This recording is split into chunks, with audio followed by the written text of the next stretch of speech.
Hi, welcome to Mark's Motivational Podcast for this Thursday episode. I'm delighted to be having Orlando Zucchetto back on the podcast today.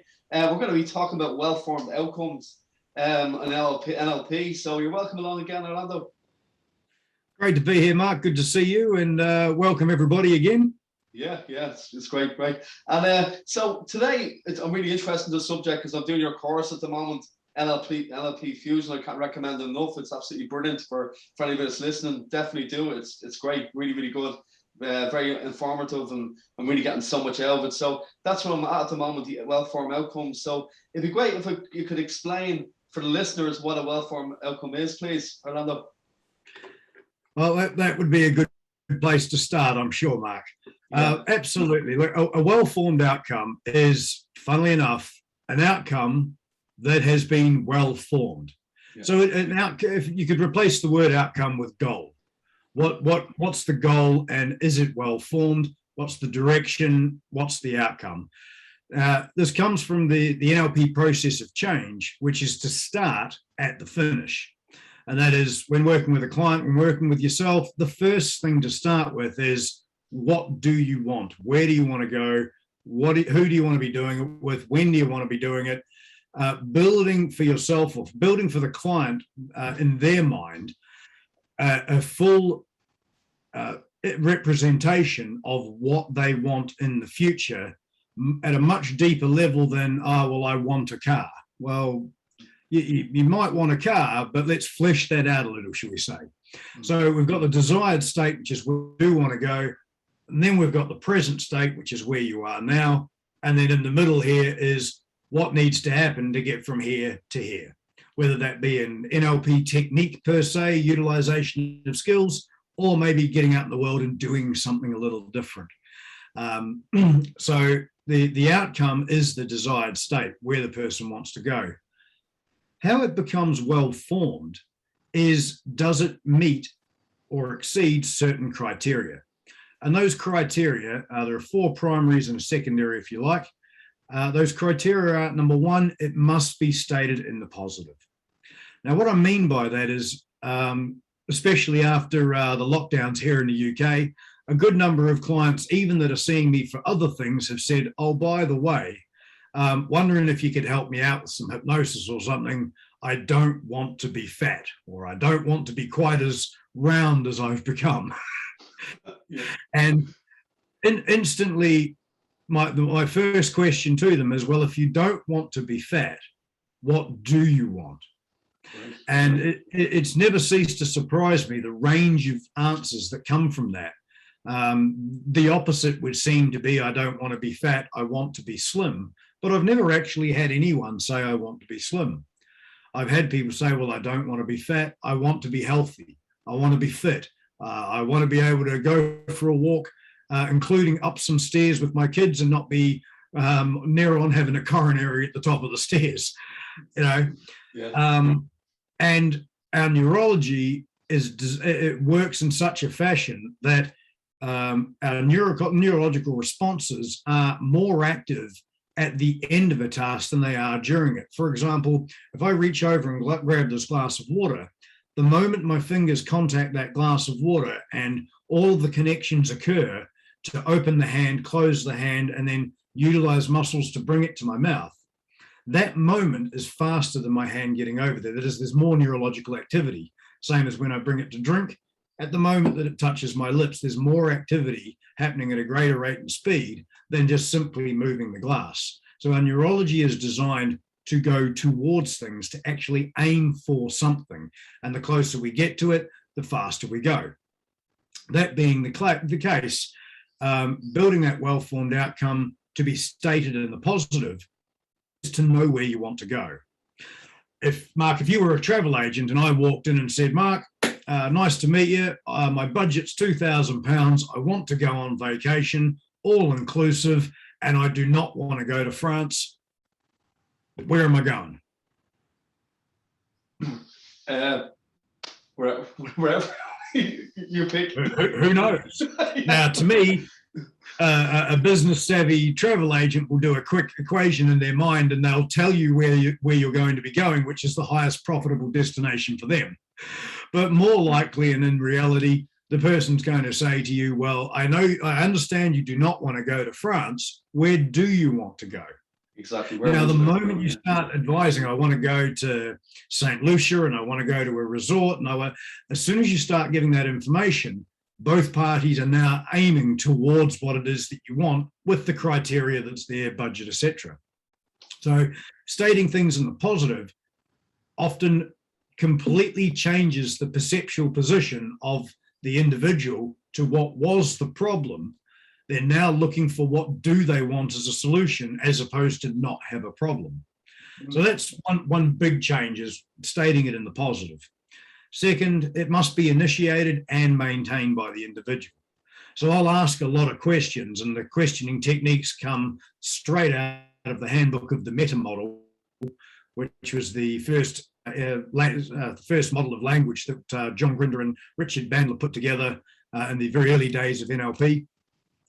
And what I want to know is, number one, what it is that they want has to be initiated in their mind as something that they want, not given by a third party, including me. Mm-hmm. And they've got to be able to initiate it. They've actually got to be able to do it. They've got to be able to start moving towards it. So that's initiated and maintained by the individual, and it's got to fit. Okay, not just with how they feel today, but it's got to be ecological for all areas of their life. I had a client a few years ago came to me and he wanted to be more assertive. Now, that sounded like a great idea. He didn't look like a particularly assertive person, and I thought, well, there's some context here, it could work. But the concern was, when do you want to be assertive? And he said, well, all the time, I'm just never assertive. Now, when presented with that, I said to him, so I'm noticing, I knew actually that he was married. I said to him, so how's this going to work out when you get home and you are the new improved assertive you telling your wife what to do? And he sort of went, that might not end well. So we started to formulate and frame where in his life, and it turned out that there was a particular supervisor at work that would be pushing him around and what have you verbally, and so he wanted to be more assertive with that one person, which is very different to his entire life. Exactly, yeah. But by framing it that way, he knows when it's ecological to have this change and when not so much. So he can continue being happily married with his children. I thought that was a good plan. Great plan. Good for his health as well, no doubt. So making sure it's ecological for all areas of the person's life. And then fourth is, how will you know? It's got to be, you've got to know in such a way that's testable in sensory experience. So what will you look like? What will you sound like? How will you feel? Will life taste different? Will life smell sweeter? Literally, how will your sensory awareness be able to tell you we are there? We've got to whatever this is. How will you literally know? And by the process of a client being able to fully explain how they will know, they have to be able to picture it in their mind. They've got to be able to imagine it. They have to fast forward, imagine being there, and know how they're going to feel based on how they felt before and had feelings that they want in this place. This is building a lot of connection towards, a lot of neurological connection towards what it is that they want and how they want it, when they want it, and where they want it. It becomes very compelling.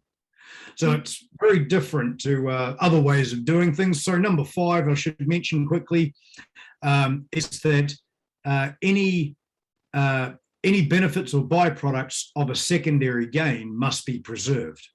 What I mean by that is, I'll give you an example. I had a lady that was very overweight, came to me and she said, I have to lose weight. The end. Yeah. I went, okay. And now looking at her, I thought I was It sounds like a good plan from where I was sitting. Mm. And I said to her, one of my questions to her was what prevents you from from gaining the physical shape you want? Yeah. And then she just looked at me like I'd just parted the Red Sea and said to me, oh my goodness, I'll lose my house. I went, you're going to have to help me there, because it's pretty hard to lose a house. Your car key I can understand, but a house, that's a bit of a leap. Yeah. Well, she explained to me that she was being supported by the state because she was unable to work because of her size. And unfortunately, it had got to that point. And her income came from the state. But if she didn't have her physical problem, i.e. achieve her goal with regards to becoming fitter, then she would no longer be eligible for the assistance that she was getting, including the house. Yeah. So the secondary gain there was, if I get healthy, I have nowhere to live and no income. So that took a couple of sessions of flipping the sausage to find a way around these things, which included her going and seeking for herself what she may be interested in doing, upskilling, getting back into the workforce, etc. Yes, the decisions were very fast and easy for her to make, but as anyone knows that has changed their body shape dramatically, and she was looking at a change down by about 120 pounds. That's a big, big change. It takes a little time for the body to catch up on the good idea that we have. So this gave her time. We found the opportunity in it that gave her time to be able to work towards something that would mean that when she achieved her health goal, she would also be able to fund living somewhere and be able to maintain her lifestyle and have a home. But wasn't so obvious when she first came in. That wasn't the first thing on my mind. What about the house? Yeah. There are the 5 primary criteria to a well-formed outcome. A little bit different from other things. That's great. Now, just getting back to your last point there you made about the lady who came in and she really wanted to lose a lot of weight. I suppose you have to be kind of sensitive in a way as well when you're talking to somebody who has issues like that, Orlando. You don't want to kind of hurt their feelings and all that kind of stuff. You have to kind of tread easy. How would you kind of handle that, Orlando, if that makes sense? Yeah, I hear what you're saying, and very much the way I handle it is on a one-to-one basis. Yeah. With ideally no preconceptions of what the person may be thinking, wanting, etc., etc. I will literally listen to their language and the way they describe what is or is not the problem or what they perceive it to be, and how I speak to them. I'm very mindful. I'm not there to create any. I mean, if they've already got one problem, it's certainly not my job to give them a new one.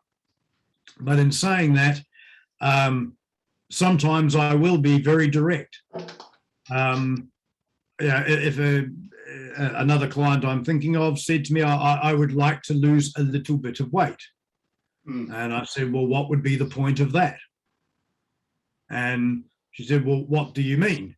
I said, well, rather than lose weight, what do you actually want? And she said, well, I want to be fit and healthy. And I said, well, how much do you call a little bit of weight?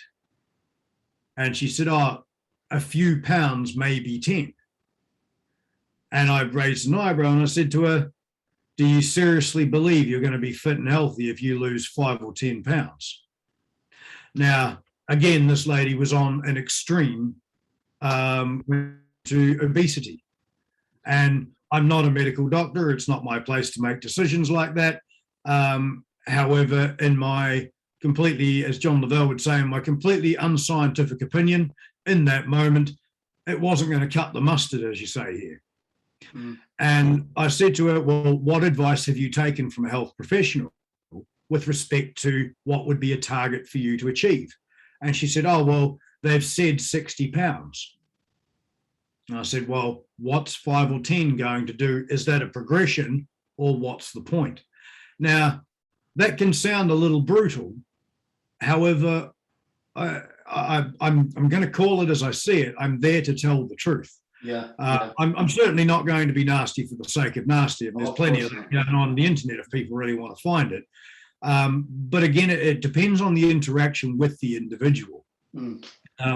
For example, when in coaching myself, because I seek coaches to make improvements and changes in my own life, if they're not direct, straightforward, and brutal, I'm not going to engage with them.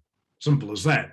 Because I'm very impatient when it comes to getting what I want. I don't want to have a session to see how I feel about the way I feel. I want changes. I want a result. And with my attitude, funnily enough, it generally attracts clients that want that kind of coaching or those kind of changes. But I've had some pretty surprising, even I've had results with people that's been quite surprising to me, in the sense that I remember another lady that I worked with that had a fear of driving on the motorway. I think called motorway, the M3, the big motorways here. She was terrified at the thought of driving on one of them, therefore never had. And she was the Swiss lady you've ever met in your life. And everything was very nice. And I just turned around and I said to her, well, what is wrong with you? And she went, nothing. Why would you say there's something wrong with you? I said, well, you're the one acting like there is, not me. I'm trying to figure out here what is going on for you, but you're being too bloody nice about it. Yeah. And she turned around to me and she said, well, why don't you just ask me what the problem is? I said, what's the problem? And out it came with a list of expletives. Now, I never would have guessed this gorgeous lady, 60 odd years of age, almost the atypical perfect grandmother, through her 20s and 30s, all her and her friends did was ride around on Harley Davidsons and get in trouble. Yeah. I couldn't have picked that for all the bloody cheese in Switzerland. I wouldn't have had a clue. I had no idea. And when we began talking about that, her entire persona changed. Now, if I had continued to be nice, it would have been very nice. It would have all been very nice, and bugger all would have changed. 4 days later, I got a voice message from her. This was up in Surrey. I got a voice message from her. They had pulled over and they were having coffee in, I forget the name of the place. They were about half an hour away from where they were going in Cornwall. And she had driven the whole way. Great. Well, to me, the result is the result, and sometimes whatever it takes is worth it. But it's not throwing brutality or language or being harsh around for the sake of it. Yeah. It's being calibrating your client, being aware of where they're at, what they want to go, and doing whatever it takes. And sometimes what it takes is to be absolutely gentle and nice because they're not used to that. Yeah. Most clients, I will do something in a session at some point that they are not expecting. Purely because I want them to get something different. And if we do what they've done in the past, they're going to get what they had. And that's not what they're in front of me for. That's a great point. Thanks a lot for explaining that, Orlando. That's brilliant, because even for like anybody that's probably starting out, like doing coaching would have that kind of standoffish kind of thing as well, because they're not used to it. So that's great. That's really helpful. Thank you. I suppose the next question I was going to ask as well, would you always start a coaching session getting the client to do a well-formed outcome, Orlando? Short answer is yes. Slightly longer answer. I very much work to establish with the client initially a well-formed direction. That is a direction that they want to go in whatever time frame they're there for coaching. If they're there for a 5-year business plan or something like that, then we're obviously going to focus on that 5 years. But I also want to know what's beyond the 5 years, because whatever we build into that 5 years should be assistive towards the next thing they're going to do. So the direction of their life is not this. Yeah. You know. So the first thing I want to do is get an idea of direction, and then form well-formed goals along the way. Now, some people will come to coaching with a specific thing that they want to work on. The end. No problem. Happy days. Do what needs to be done. Carry on, and it's all good. The majority of my clients are looking to make a change or work towards something, and they've got the next thing kind of in mind. Well, it's time to map that out and make sure that everything flows in the direction, so that when they get what they want, they're already moving towards what they want next and next and next. So it becomes generative. They just carry on moving forward and getting more of what they want in their life, not just one thing. That's great. Yeah, that makes sense. Yeah, to keep it going. Like, once you have a good flow, keep them going in the direction. That's brilliant, Orlando. Thanks very much. Great stuff. And I suppose the next question, is it the same as goal setting? Really, you've kind of answered that in the first question, but would you call it definitely a form of goal setting? Well, absolutely. I mean, the purpose to setting a goal is to know where you're going and be able to achieve something. I mean, you set a goal because you want to achieve the goal. That's the theory. A lot of people are familiar with the terminology of SMART goals, for example. It's probably the most common form of goal. It's got to be specific, measurable, achievable, realistic, and timely. And I've used them myself. I've used that process myself. But where my preference absolutely is to forming well-formed outcomes is, yes, there are criteria to work with, and it's got to be positive, initiated by and maintained by the individual, ecological, and how will you know, testable and sensory experience. Outside of that, there's a massive amount of room to move. And the two things, or the three things I should say, that make forming a well-formed goal, ideally at first utilizing another person. That is, if I'm forming goals, I'll do a lot of them on my own as well-formed outcomes, but I will often, especially if they're really important to me, I'll phone a friend, I'll contact a fellow trainer or practitioner who I trust and deem to be competent, and I'll get them. I'll say, look, this is what I want to do, and can you just just test this for me? Meta-model it, just have a crack. I want to know if there's anything further that I could be thinking of that I haven't thought of myself, because it's always different when someone else is asking questions. When you ask yourself a question like, what do I want? Well, what do I? When someone else asks the question, it has a whole different feel, a whole different vibe. And let's be fair, when you're talking to yourself, when you're asking yourself a question, you already know what the question is before you say it out loud. But you never know what someone else is going to say. And they might just word it a little differently that gives you a slightly different perspective. And that can be the difference that makes the difference to getting what you want. So within a well-formed outcome, you've not only got the criteria of the outcome, but ideally you've got a skilled NLP practitioner asking you an array of questions, whatever their imagination can come out with, utilizing the meta-model language patterns, primarily, to really test you in multiple different directions and make sure that you're actually getting the most out of what it is you're setting as an outcome. And yeah, that's the three. I think it's only two. One's missing. Yeah, and the other one. That's the other one. Yeah. Maybe it was two after all. Yeah, no, that's great. Thanks a lot for explaining that. That's brilliant. Yeah, because it makes so much sense. Like I find that is the well-formed outcome is the best way for goal setting. That's in my opinion. So that's great. Yeah, I'd add to that as well. I have successfully created SMART goals and gained the outcome or gained the goal. To me, the right way to do it is the way that works. The great thing, and to me, the great thing about human beings is we're all different. And there will be some people that gravitate to doing it one way and some that gravitate to doing another way.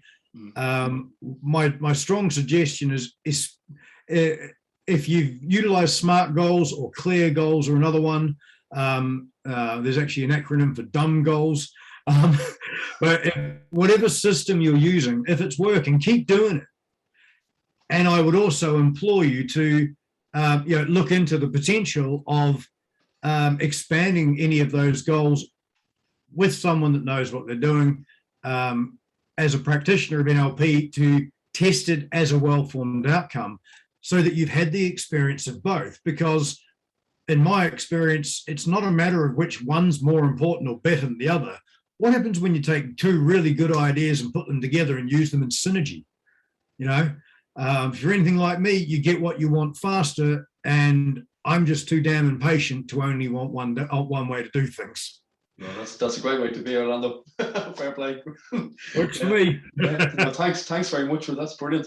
And I suppose the next question is, when you're doing a well-formed outcome for someone, should a helper question each answer they get? Like, what I mean is, I was doing before, and I got like one that I was a bit reluctant to kind of go deeper. But in every circumstance, would you kind of question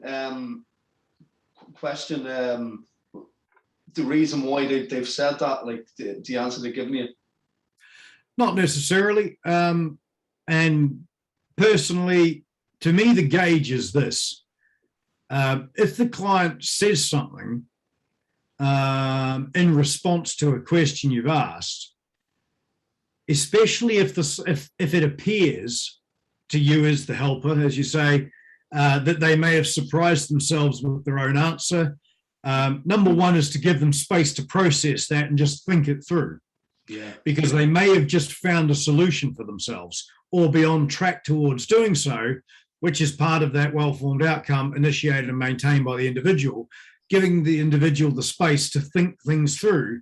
If they've had an epiphany or a realization or seen it from another perspective, allow them the space to investigate that and play with it in their mind. Whether I ask them another question further from that, I'm only going to do that if it appears from their perspective or for them that there's more that they could learn in that direction. Okay, I'm not a voyeur. I'm not interested in every aspect of someone's life in their past and what's going on in their mind. And I'm very clear with that.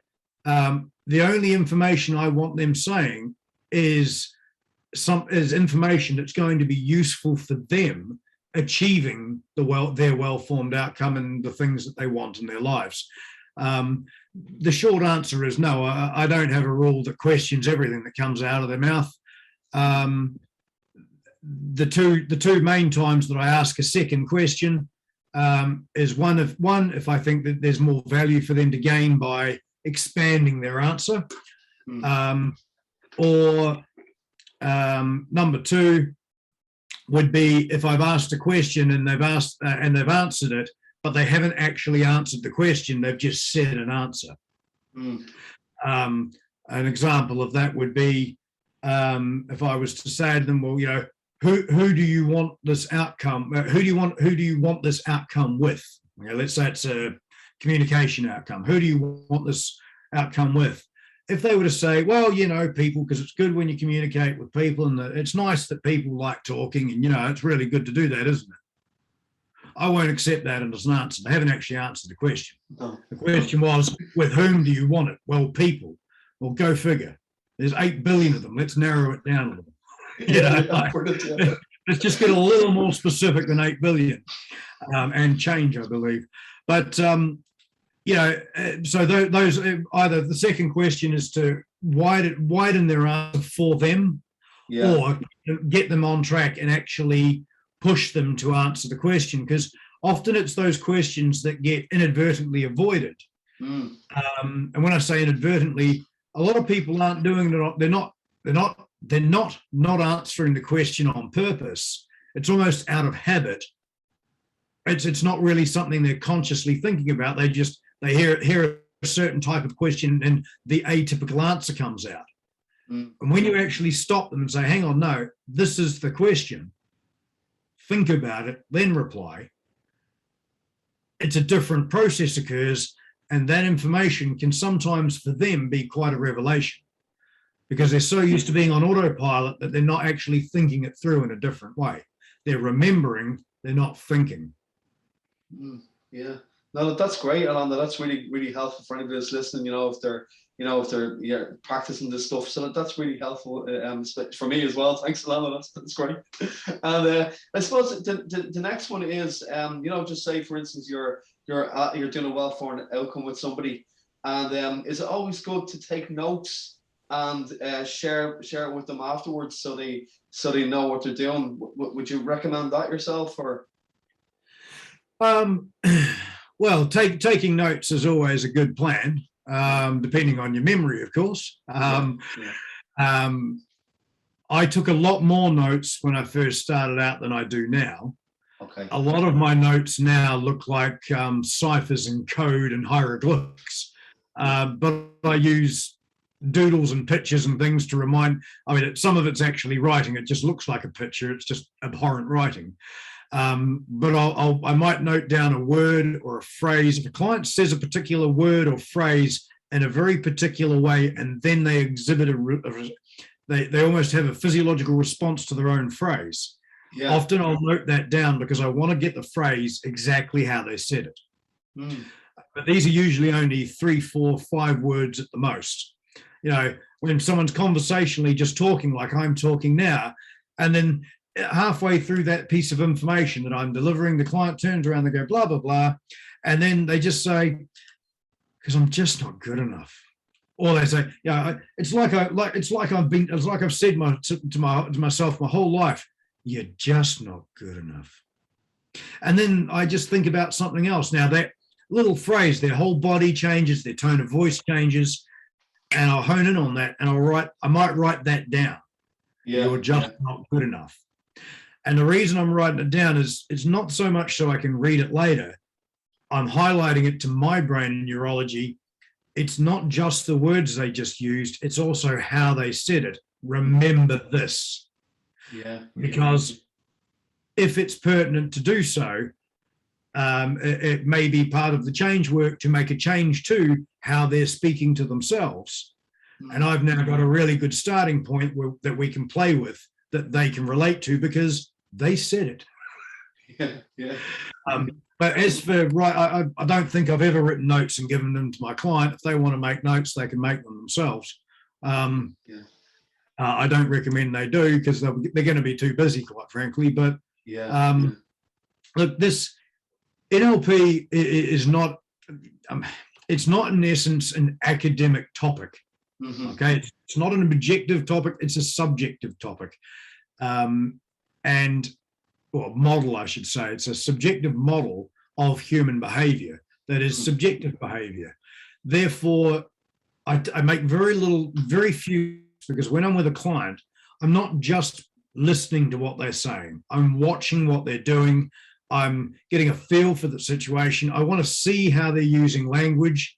I want to hear what's going on in their change as they move their body, what's changing for them, where are different sounds coming from, what's their body language doing, are they communicating congruently with their body as they are with what's coming out of their mouth. The classic joke is, and for those on Spotify, I'm just going to have to explain, I'm going to shake my head when I say this. Yes, I think that's a great idea. If someone's shaking their head side to side saying, yes, I think that's a great idea, it doesn't take a lot of intuition to figure out that something funny might be going on.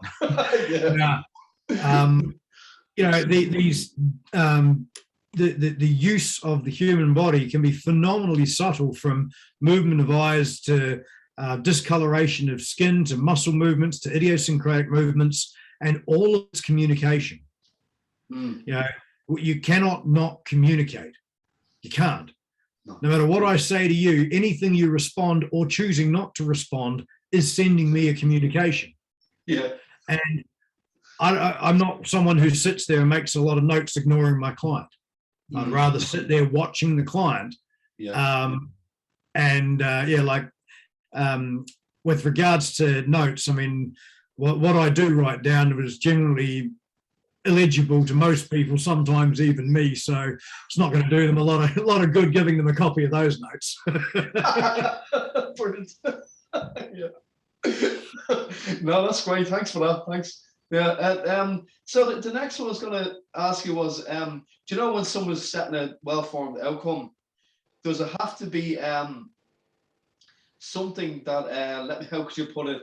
They're very passionate about, like, you know, like in your opinion, like, you know, they can't just say, oh yeah, I kind of want that, but it'd be something that they really, really want. Well, it doesn't have to be something that they're really passionate about, but it depends on the outcome very much so. Yeah. If it's a really large goal that they want to achieve and it's going to take a huge amount of time, energy, and effort, Yeah. then I would say having an adequate level of passion, motivation, desire, and excitement would be a good plan. Yeah. If it's a smaller outcome which isn't going to take a heck of a lot to achieve, well, you probably don't have to spend an hour building them up to be the most passionate human being in the world so that they can remember to read a book once a day or something like that. So it's very much in comparison to the outcome that they're setting. It's what's appropriate. Yeah. I understand where you're coming from with the question, that, you know, from the perspective of passion and being motivated and staying motivated towards what it is that you want to do. The answer is yes. In essence, yes, there has to be, and it's relative to what they're wanting to achieve versus what might be getting in the way. Yeah. If there's very once they've formed that outcome, if an outcome's really well formed, often the problems or the barriers that were there, once it's well formed, are not there anymore. Yeah. So suddenly they don't need a massive amount of passion to move towards what they actually want. Yeah. You know, yeah. I don't need a lot of passion to move towards a cup of coffee in the morning. Yeah, exactly. I want a cup of coffee, but I don't have to stop and build up how passionate I feel and how much I desire it, and having that want and desire dripping. No, I just want a cup of coffee. Exactly. Now, the reason why I asked that question, Orlando, was because when I was doing a course before, the person who was doing the course online, he was basically saying, like, he was doing these online courses, and he was saying if I wasn't totally passionate about something I really, really want to do, I wouldn't be getting up at 5:30 in the morning and doing all these slides. I'd probably get up and have a cup of coffee and go walk the dog and do other things, and then come back and then I said, I might do it now, you know. So he was kind of saying you have to be kind of passionate the way with a well-formed outcome. Makes sense, you know. Well, yeah, that's not my experience. What that does sound like is, you know, I was in executive sales for 6 years, and I've been on a lot of courses of all types of different things, and every one of those courses I met a salesperson somewhere along the line, and, you know, saying to people, well, if I didn't have this kind of if I didn't have enough passion to do this, and you can have that too. That kind of sounds like a sales line to me, not so much something useful for my life. But maybe, you know, on the flip side, in fairness to that trainer, or that person, whoever it was, and I don't want to know, maybe for them that is what works for them. Yeah. And that's great. Doesn't necessarily mean it's the same thing that works for everybody. People are different. Yeah, no, that's great. No, thanks for that. Thanks for explaining. That's brilliant. So for the last question, this is great. Thanks a million, Orlando, for talking to me about well-formed outcomes today. It's been great. How would you start the process of doing a well-formed outcome for somebody?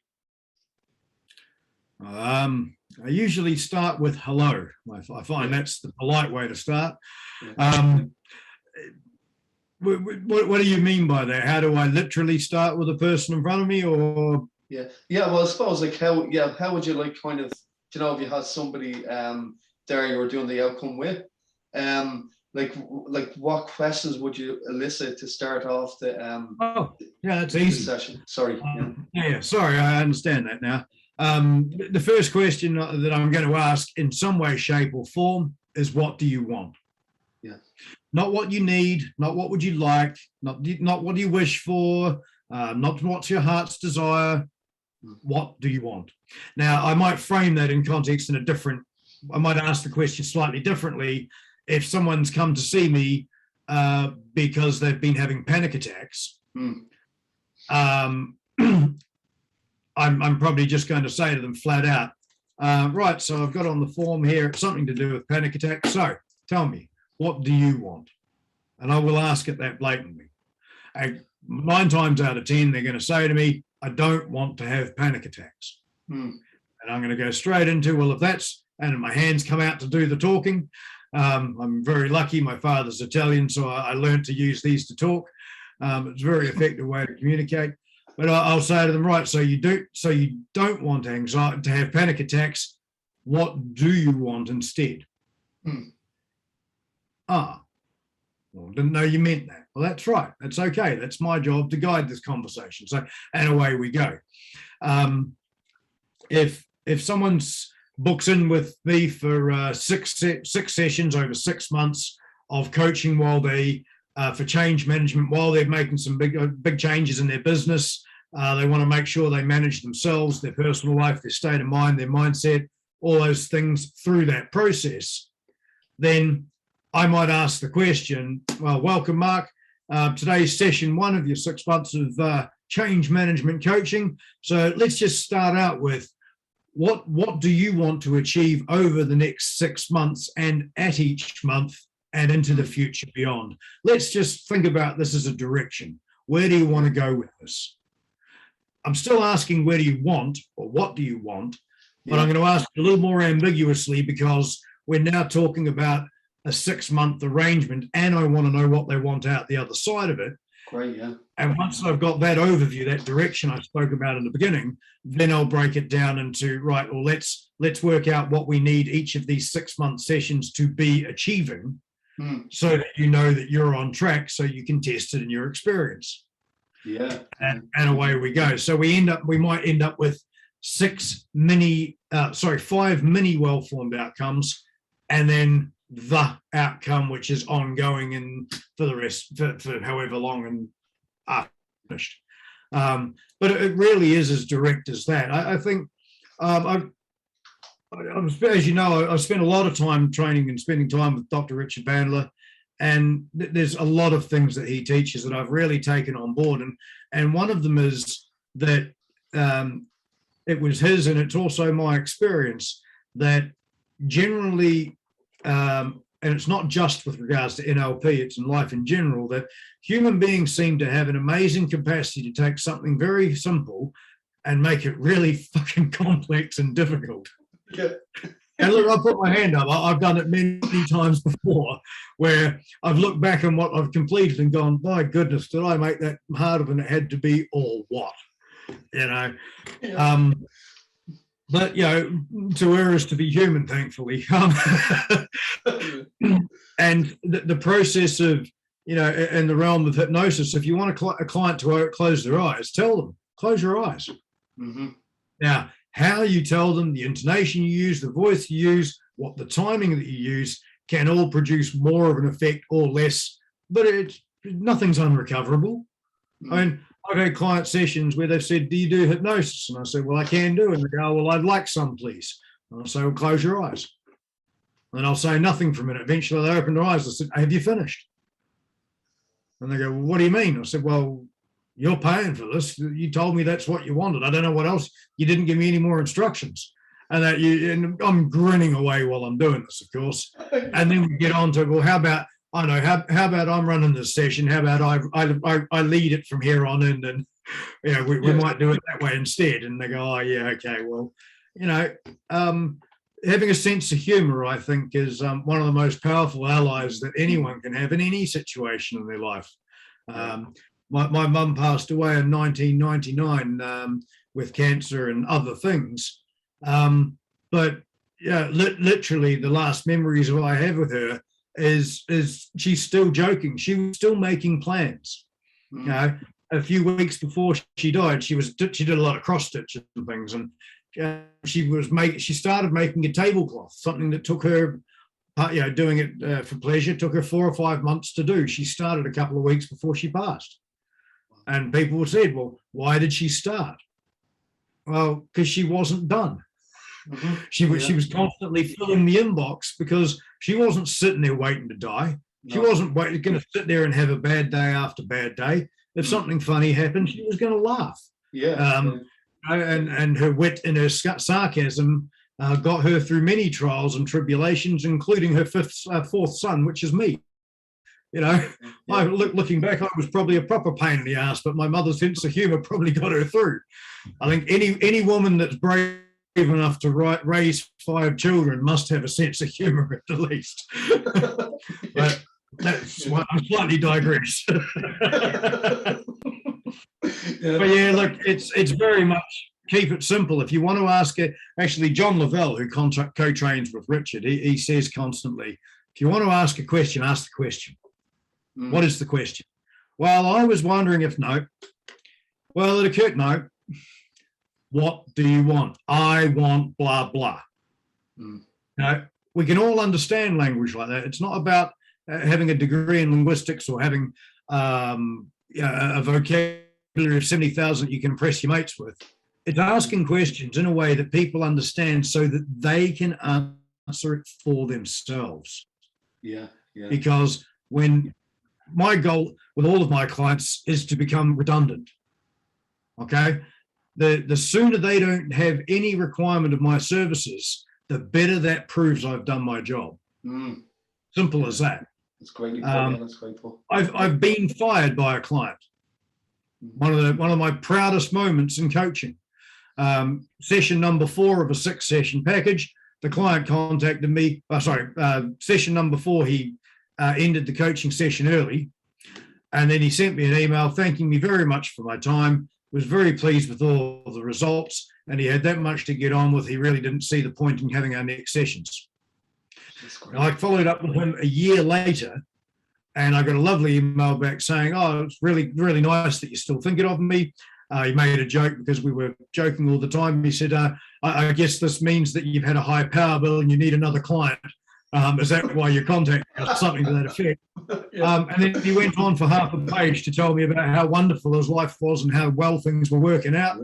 And absolutely happy as Larry with the 3.5 sessions that we had. Wouldn't accept a refund. Wow, that's great. That must have made you feel great. Oh yeah. I prefer all of my clients end early and pay more. No, I mean, really, it's the whole point is what a wonderful job to have when you're helping people get what they really want, not just now, but for the rest of their lives. Yeah. That's a great way to end it. Thanks very much, Orlando, for talking about welfare outcomes tonight. Absolutely welcome, Mark. Anytime. Yeah, so we'll pick another subject during the week, everybody, and then we'll let you know. And if you have any questions for Orlando, make sure you send an email again to me. My email address again is marklestrange11@hotmail.com. That's MarklestRange11@hotmail.com. So thanks again, Orlando, for tonight. Thanks very much, Mark, and to everyone out there listening. Yeah, thank you. So we'll talk to you soon. Take care. So have a great week, everybody else. Take care. Thank you.